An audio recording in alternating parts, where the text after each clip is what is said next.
Me gustaría hacer algunos comentarios en relación a este tema. Sin lugar a dudas, su importancia es trascendental. Debido a ello es que distinguidos profesionales ya se han abocado a este tema.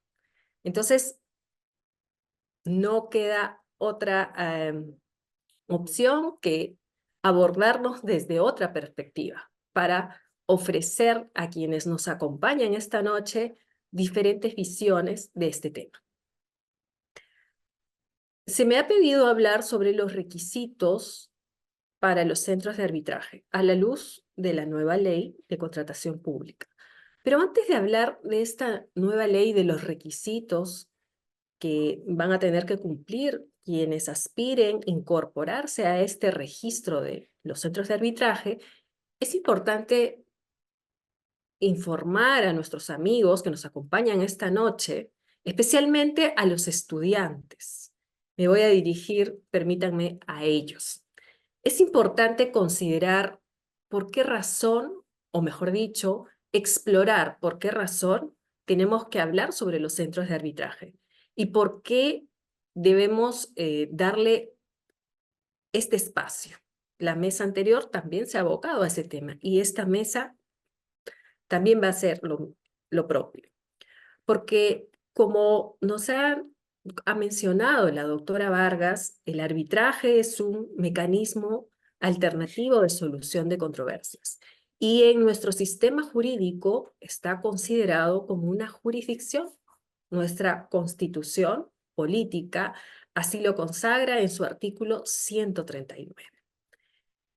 Además de ello, es importante también señalar que debido a esa función trascendental que desarrolla en nuestra sociedad, tenemos que decir que cumple con derechos y garantías fundamentales que consagra nuestra Carta Magna.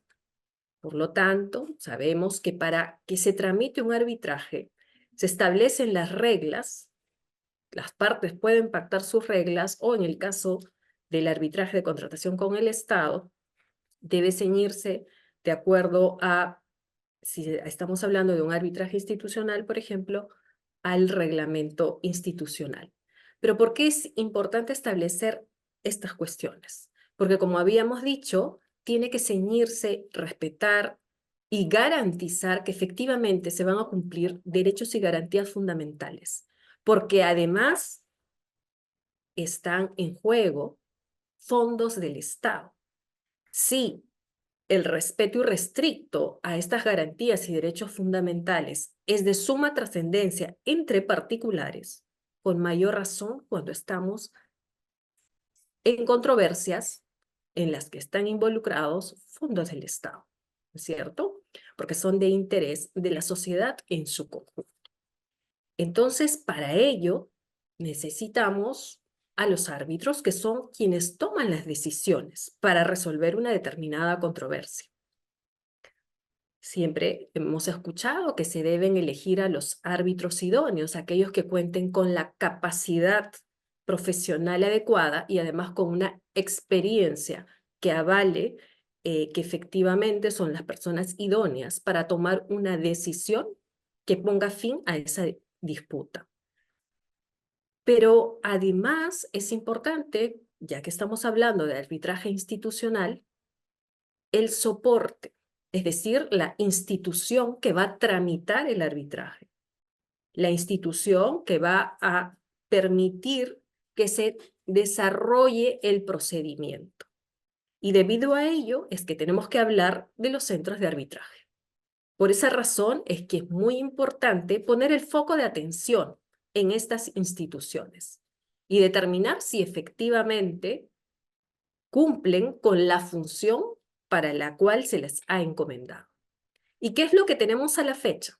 Tenemos una legislación aún vigente, como todos ustedes conocen, la ley 30225 y su reglamento. Además también tenemos la ley de arbitraje y tenemos un panorama, una realidad que existe a la fecha y que no podemos dejar de mencionar. Ya se han referido a esta realidad, pero también me gustaría referirme a algunos aspectos de esta realidad.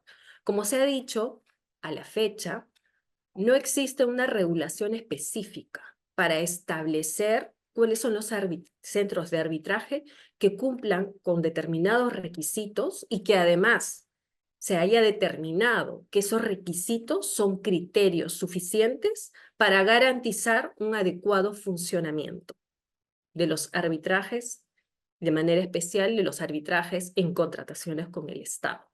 Como la doctora Vargas lo ha mencionado, ya se establecía que el Ministerio de Economía, a través del OCE, tenía que establecer quién era la institución que se iba a encargar de supervisar a los centros de arbitraje, y esto no ha ocurrido. El decreto de urgencia 2020, tan cuestionado por otras materias, estableció que debería crearse un registro, el famoso RENACE. Y como bien lo ha mencionado también la doctora Vargas, a la fecha alberga 256 centros de arbitraje, pero lamentablemente es solamente un registro. Un registro que además vamos a poder verificar, porque lo he revisado, no encontramos información actualizada de todos los centros. Si podemos visualizar, vamos a podernos dar cuenta que hay ciertos centros de arbitraje que han enviado información al 2024, pero también hay otros centros de arbitraje cuya última información ha sido remitida en el año 2020. ¿Y por qué razón esta diferencia en cuanto al cumplimiento de la remisión de información? Porque no hay una regla clara, porque no hay reglas específicas de cómo debe conducirse estos centros de arbitraje y además una determinación de las infracciones respecto de las funciones que debería cumplir. Por esa razón es que se dice que es un registro meramente informativo. Informativo, además, entre comillas, porque les acabo de comentar que la información ni siquiera está actualizada respecto de todos los centros de arbitraje.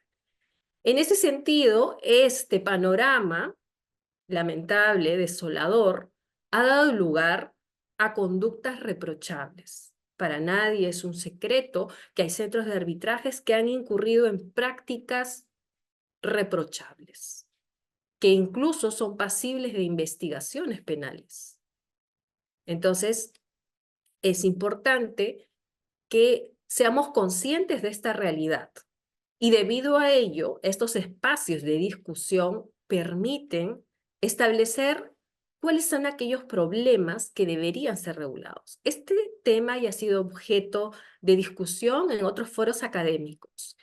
Y sin duda que es alentador que esta nueva ley haya decidido regular no solamente los requisitos que ya mis antecesores se han referido a ellos, que sin duda podamos esperar que hayan otros requisitos que puedan determinar un grado de suficiencia y de exigencia mayor que determine una adecuada tramitación de los arbitrajes. Pero también es importante, y me gustaría resaltar en el tiempo restante que me queda, que si nosotros revisamos la legislación vigente, no tenemos pautas ni parámetros de cómo debería realizarse la supervisión de los centros de arbitraje.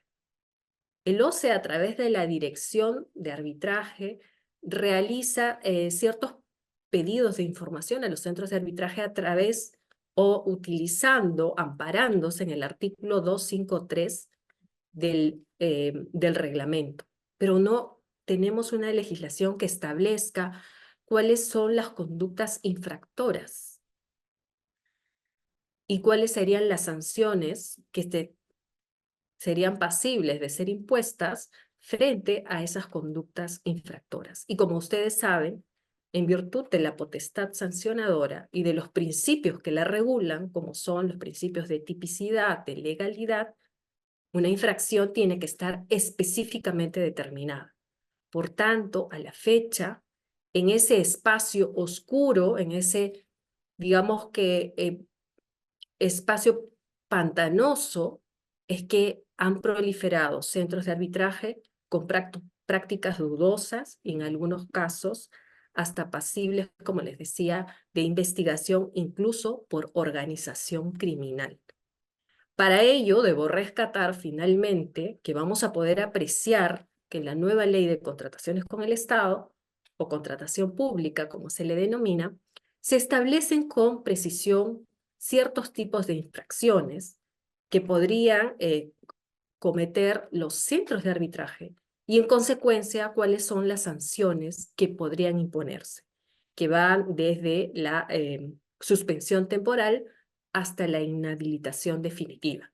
En ese sentido, es importante rescatar y esperemos que el reglamento pueda establecer las disposiciones complementarias pertinentes para que se sustancien los procedimientos de manera célere y oportuna.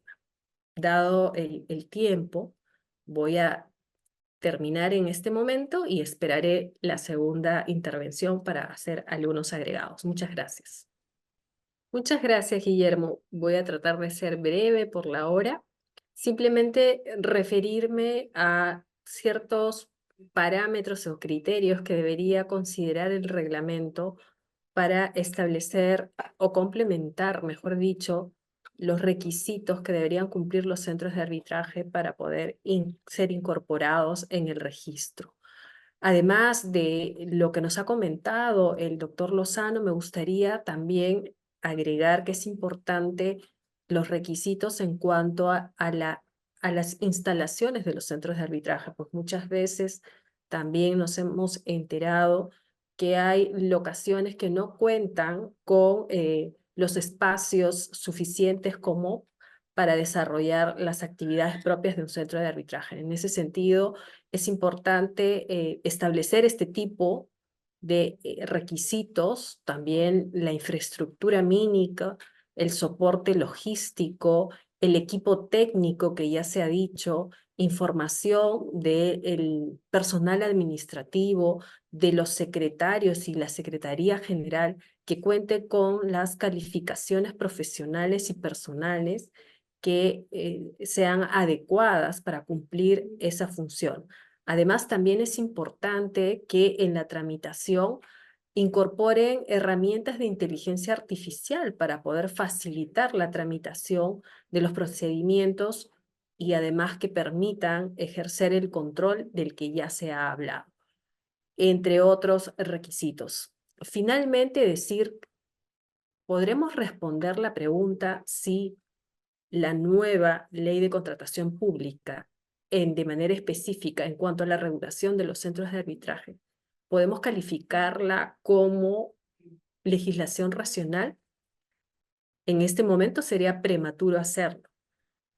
Tenemos que esperar un poco, primero que entre en vigencia y además, previo a ello, que exista un reglamento que pueda recoger algunos de los criterios y comentarios que hemos vertido esta noche y debido a ello se podrá hacer una evaluación ex post que verifique si efectivamente cumplió con la racionalidad lingüística, es decir, se comunicó el mensaje de manera clara y precisa, se insertó dentro de nuestro sistema jurídico, además se incorporó en la actuación de los particulares a quienes está dirigida la norma y si se alcanzó los fines sociales por los cuales ha sido emitida.